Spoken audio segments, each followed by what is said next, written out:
સુરત શહેરના પાંડેસરા જીઆઈડીસી વિસ્તારમાં આજે ધોળા દિવસે પ્લાસ્ટિકના દાણાના વેપારીનું 2.5 લાખ માટે ફિલ્મી ઢબે અપહરણ થતાં પોલીસ દોડતી થઈ ગઈ હતી.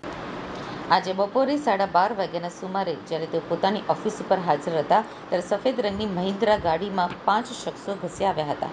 આ શખ્સોએ પ્રશાંતભાઈને જાનથી મારી નાખવાની ધમકી આપી બળજબરીપૂર્વક ગાડીમાં બેસાડી અપહરણ કરી નાસી છૂટ્યા હતા. પોલીસની પ્રાથમિક તપાસમાં બહાર આવ્યું છે કે આ અપહરણ પાછળ આર્થિક વ્યવહાર જવાબદાર હતો. ભોગ બનનાર પ્રશાંતભાઈ પ્લાસ્ટિક દાણાના વેપાર સાથે સંકળાયેલા છે અને આરોપીઓ સાથે તેમને ધંધાકીય સંબંધ હતા. આરોપીઓની પૂછપરછમાં જાણવા મળ્યું છે કે ધંધાના બાકી નીકળતા ₹2.5 લાખની ઉઘરાણી બાબતે વિવાદ ચાલતો હતો. આ નાણાં કઢાવવા માટે જ આરોપીઓએ વેપારીનું અપહરણ કરવાનો પ્લાન ઘડ્યો હતો. ઘટનાની જાણ થતાં જ પાંડેસરા પોલીસ એક્શનમાં આવી હતી.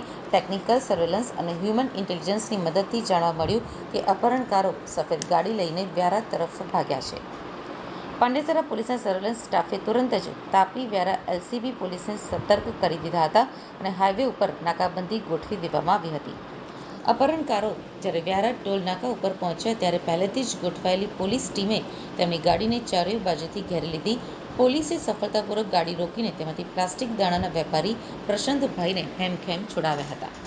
પોલીસે સ્થળ ઉપરથી 5 આરોપીને ઝડપી પાડી ગુનામાં વપરાયેલી મહિન્દ્રા ગાડી બી કબજે કરી હતી. પોલીસે આ ગુનામાં શોએબ અખ્તર, નિહાલ અહેમદ મોમીન, વસીમ અહેમદ, ખલીલ અહેમદ શેખ, અશફાક અહેમદ, અબ્દુલ જબ્બાર અંસારી, મોહમ્મદ ઇબ્રાહીમ જાન મોહમ્મદ અંસારી અને અબ્દુલ મોખ્તલિફ મુશ્તાક અહમદ અંસારીની ધરપકડ કરી છે. આ તમામ વિરુદ્ધ ભારતીય ન્યાય સંહિતાની ગંભીર કલમો હેઠળ ગુનો દાખલ કરવામાં આવ્યો છે.